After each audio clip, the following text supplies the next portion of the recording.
crafty friends, Christina here with you from Close to My Heart. So today we are going to be doing the January Mystery Project Kit. This is something that I do each month as a little thank you to those who make a Close to My Heart purchase with me.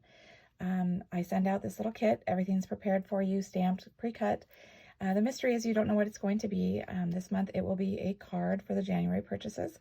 So I wanted to go ahead and feature our fabulous new Daisy Daisy collection. So we are going to be using this sentiment here that you're amazing from this stamp set. And then I also wanted to feature an element from these dies.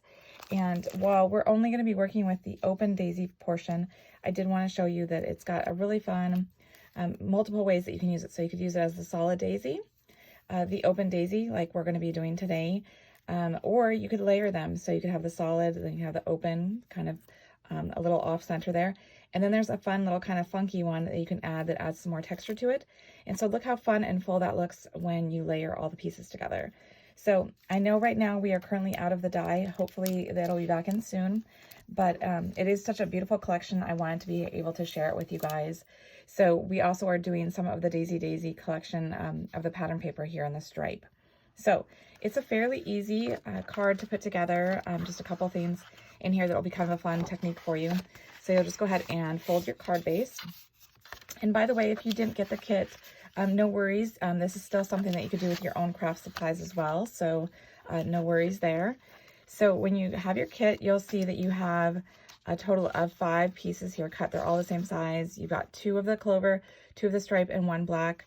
And I am using the light side of the clover. If I turn this over, you can see this darker shade is the true color, whereas this is the lighter shade. All of our cardstock is like that, where you have the true color and the darker, and then the lighter shade. So it gives you twice the use out of your cardstock. So what you'll notice here when you're looking at this is that all of my edging on my papers is black. And I did that on purpose to kind of give it a little bit more pop to it. Since there is this subtle black stripe in the paper, I thought that made it kind of fun. It makes it, like I said, pop a little bit more. So I've already pre-done these ones here for you, and I'm going to show you how I did it with the stamped sentiment here, that you're amazing.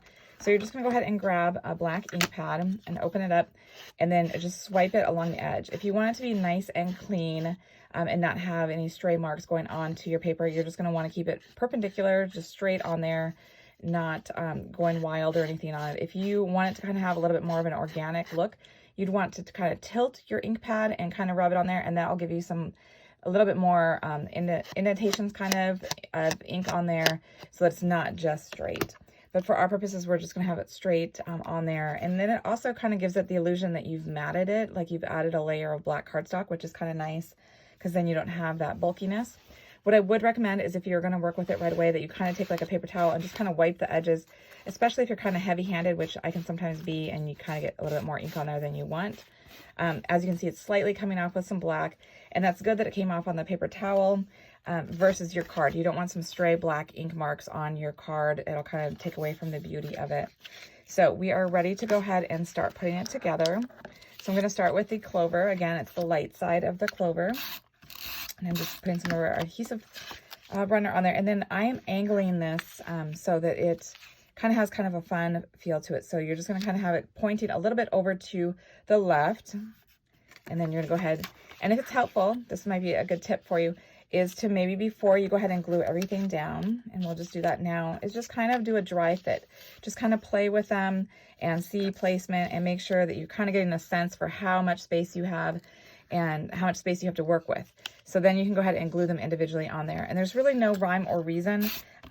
It's not like a precise measurement. It's just supposed to kind of have that kind of whimsical, fun feeling. So again, I'm just kind of overlaying it here on the light clover, taking this stripe piece here, just again, keeping it kind of at a tilt. Now I'm going to go ahead and do my second light clover, just adding some adhesive to it. And then I'm going to go ahead and stick this in there. And you can kind of go higher, go lower, whatever makes sense to you. You kind of want to be kind of going in an arc, kind of getting that flow so that your eye kind of travels across your card to the focal point, which is going to be that daisy that we're going to create. Okay, so we're going to do our second stripe one here. And then finally, we're going to finish off with the black one. And so hopefully you can kind of see how it does have that nice arc to it. And then you should kind of keep your spacing from the edge of the card similar to the spacing over here that you did with your light clover. Okay, so now what we're going to do is we're going to go ahead and take our sentiment. Actually, let's do our daisy first. Let me put this back in here and make sure you can see both what I'm doing and the sample card.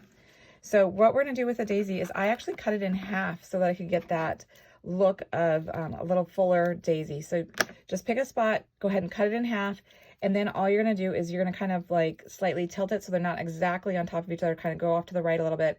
So that way the petals fall in between the petals, giving the illusion of a fuller daisy. So then we're just going to take a little bit of adhesive in that center part there so we have something to kind of stick it down to. Again, just kind of offset it. And then I'm just going to glue that directly on there. And I'm just doing it here in the center. You could use a glue dot too if that was easier for you. Stick that down. And then I'm going to take the center piece here. And if yours is like mine here, and doesn't have all the pieces out, just go ahead and take your piercing tool. Just pop out those little center pieces so that it's nice and see-through. And then I'm going to use one of our thin 3D foam dots for that, so it kind of pops up that center of the daisy a little bit. So put this right in the center of that. Remove that backing.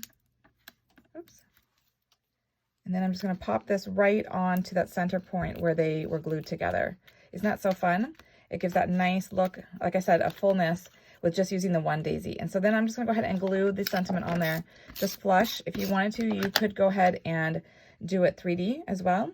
And then just kind of figure out where you want it on your card. I'm kind of having it off center here so that it kind of goes past where we started that light clover. And that's all there is to it. Super easy, but super cute with these papers and this daisy. And the sentiment's great. Like anyone who received that would just love it. So I hope you've enjoyed it. And until next time, stay crafty.